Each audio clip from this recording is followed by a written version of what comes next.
As well as the meanings of individual words and expressions, semantics also involves the relationship between the meanings of sentences and other pieces of meaning you might not actually be saying, but which might be implied in a sentence. A meaning that is asserted or implied in a sentence is called a proposition. So in this tutorial, we will be discussing the relationship between propositions and looking at some examples in English and other languages. Propositions are always either true or false. We say they have a truth value. For example, we can say Sydney is a large city in Australia. This is a proposition and it has the truth value of being true. Another proposition is Sydney is a city in Mexico and it has the truth value of being false. Some propositions have a meaning that requires that something else is also true or false. So if proposition A is true, then proposition B must also be true, and at the same time, if proposition B is true, then proposition A must also be true. For example, that apple is in front of the oranges. Those oranges are behind the apple. If it's true that the apple is in front of the oranges, then it must also be true that the oranges are behind the apple. To say that the oranges are behind the apple entails that the apple is in front of them and vice versa. We call this entailment. It describes the relationship between these kinds of propositions. Sometimes the entailment only works one way. For example, I own a dog, I own a pet. Now if proposition A is true, then proposition B must also be true. But if proposition B is true, that doesn't necessarily mean that proposition A is also true. To say I own a dog entails that I own a pet, but to say that I own a pet does not entail that I own a dog. My pet might be an anaconda or a kitten. Entailment is just one way in which propositions relate to one another in their meaning. So let's look at another meaning relationship that involves propositions. Think about the following proposition. The Prime Minister of Australia in 2012 was a woman. It is easy to determine the truth value of this proposition. It's true. But what about the King of New Zealand in 2012 was of Maori heritage? We say that this proposition has no truth value. It's neither true nor false because it is based on a presupposition that isn't valid. The proposition about the Australian Prime Minister has truth value because there was an Australian Prime Minister in 2012, so we say it has a valid presupposition. But the proposition about the New Zealand King has no truth value. It is based on a presupposition that is not valid because there's no position of King of New Zealand. Not yet, anyway. Each of these propositions involves a presupposition. To say the New Zealand King is Maori presupposes that there is a New Zealand King. If we say it's true, we're also accepting that there is a New Zealand King. But if we say it's false, we're still accepting that there's a New Zealand King, but that he's of some other ethnicity.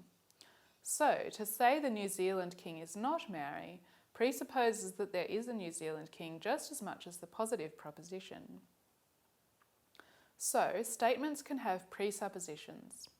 But other sentence types like questions can also.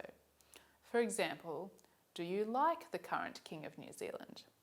You can't answer yes or no because the question involves the presupposition that there is a current New Zealand King, and that presupposition is not valid. Presuppositions are very powerful. Lawyers in court are supposed to be careful not to ask people questions that have dangerous presuppositions, like, have you stopped forging your employer's signature? If you answer yes, you're accepting the presupposition that you used to forge your employer's signature. But if you answer no, you're admitting that you're still doing it. It is probably an obvious thing to say because we all know that a lot of the meaning in words and sentences depends on the context of the things being said. If someone says to you, find out first and then come back tomorrow and buy another one of those, what are you supposed to find out? Where are you meant to come back to and when? And what are you supposed to buy? The only way you can understand that sentence is if you know the context, who is speaking, what they're talking about, and so on. To understand the meaning of a lot of sentences, you need to know about the speech event, the event of the words themselves being said. Linguists call this kind of meaning deixis, which is simply the meaning that depends on knowledge of the time and place and participants in the speech event. There are three main kinds of information about context that are important to the meaning of speech: the personal context, the physical context, and the time context. The social context is also important to meaning. So we'll look at some of the things in language that indicate personal information first. To understand the meaning of what someone is saying, one of the first things you need to know is who the speaker is and also who they are talking about. Pronouns are the main way that this personal context is made clear. Pronouns distinguish categories of person and usually also of number. So first person refers to the speaker or any group including the speaker. Second person refers to the addressee or a group including the addressee. Third person refers to anyone or anything not including the speaker and or the addressee. Now in English we have 3 person categories and 2 number categories, except in second person where there's no number because there is no singular and plural. It is important to know that many languages don't work the same way as English in person and number, how they communicate who is talking and who they are talking about. A lot of languages have 4 person categories because they have an extra first person category. They have one first person category that includes the speaker and others, but not the person they're talking to, so that's first person exclusive, and another one that includes the speaker and others as well as the person they're talking to, first person inclusive. English doesn't make this distinction, so when someone says to you, "We're going to the beach," they could mean that the trip to the beach includes you, the person they're talking to, or they might be talking about a group that doesn't include you. The "we" in English doesn't make it clear. However, in the Wajari language from Western Australia, you would always know if you were included in the beach trip or not, because the speaker can indicate that by the pronoun he uses, first person inclusive or exclusive. You may have noticed that Wajari also has an extra number category as well, dual. The dual number category shows they are talking about 2 people, and many languages have this dual category. Some languages also distinguish trial or 3, and porkal, a few, more than 2 but not many, in their pronouns. Standard Fijian uses 4 person categories and 4 number categories. Pronouns can also distinguish case, which indicates if the person being spoken about is the subject or the object of the sentence. They can also distinguish gender, masculine or feminine. In English, I is the first person singular pronoun if the speaker is the subject of the sentence, but we use me, still first person singular, if the speaker is the object, and we use mine, also still first person singular, if the speaker is the possessor. This ability of English pronouns to distinguish in this way is called case.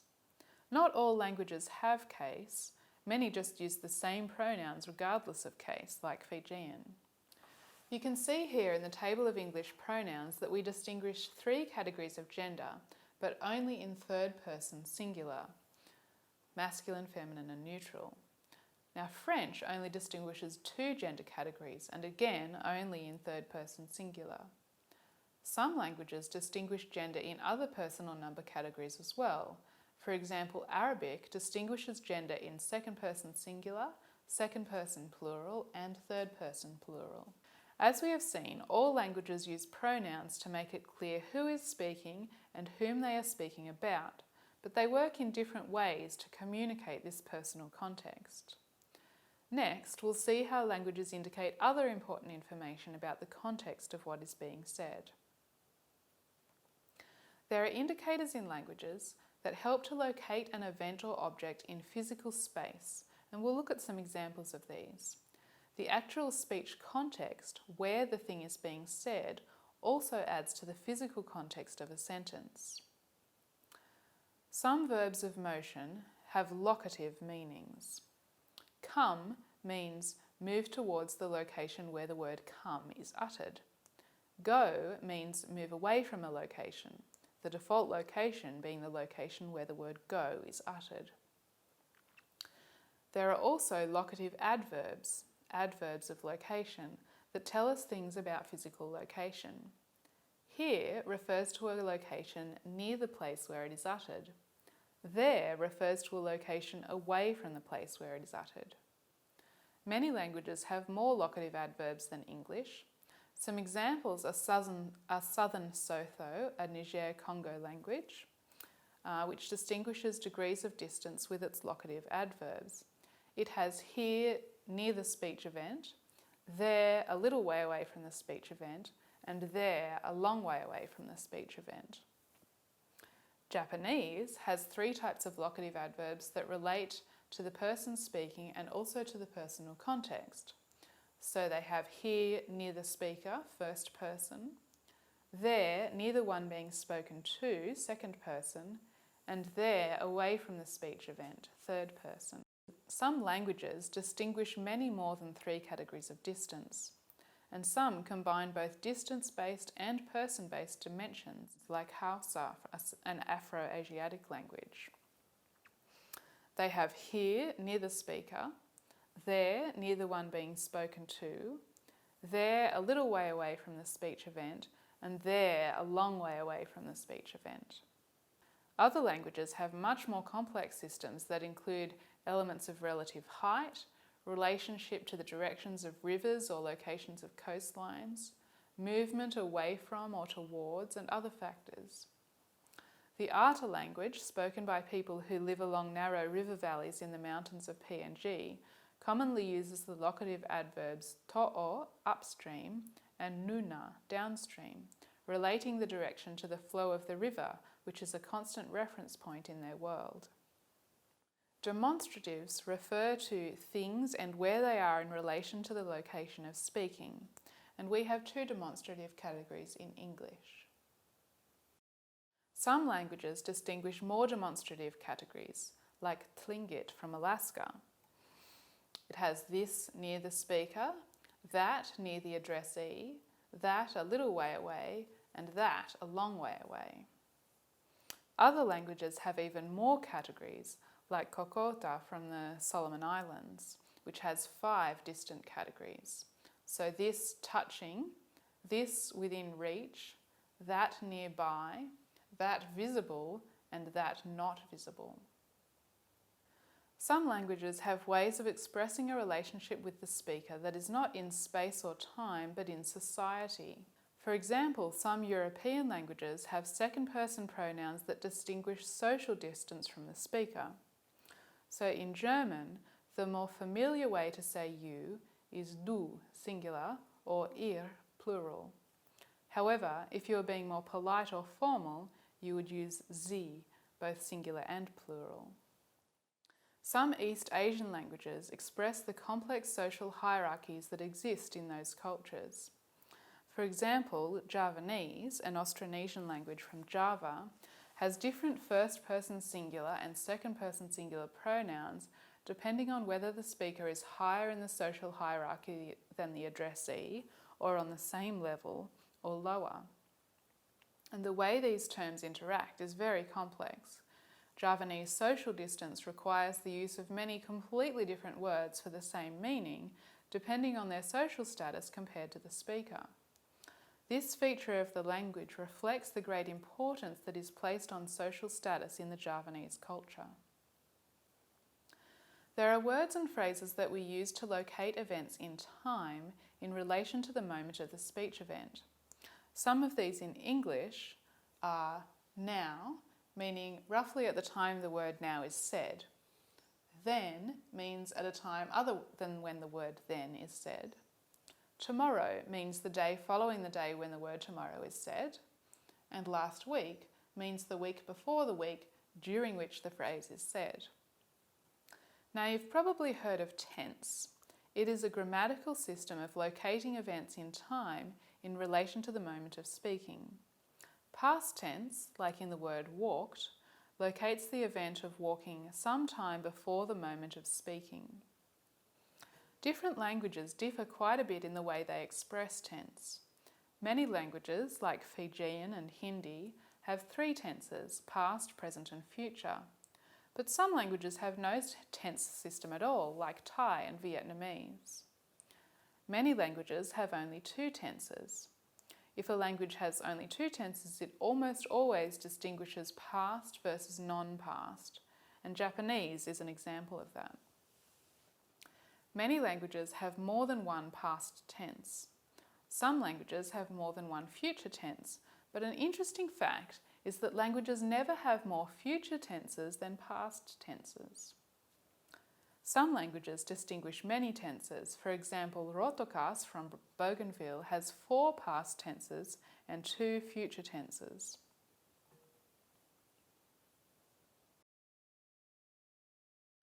Many people agree that English only has two tenses, past and non-past, like Japanese. So past is marked with a past tense marker, the suffix ed, so we say walk and walked. Non-past is unmarked. There are no separate present and future tenses in English. The auxiliary word will often functions like a future tense marker, but often when we're talking of the future, we don't use will but use another auxiliary word instead. So we could say he will arrive tomorrow, or he might arrive tomorrow. He should arrive tomorrow. He can arrive tomorrow. Many future references even use the simple non-past, he's arriving tomorrow, or he arrives tomorrow.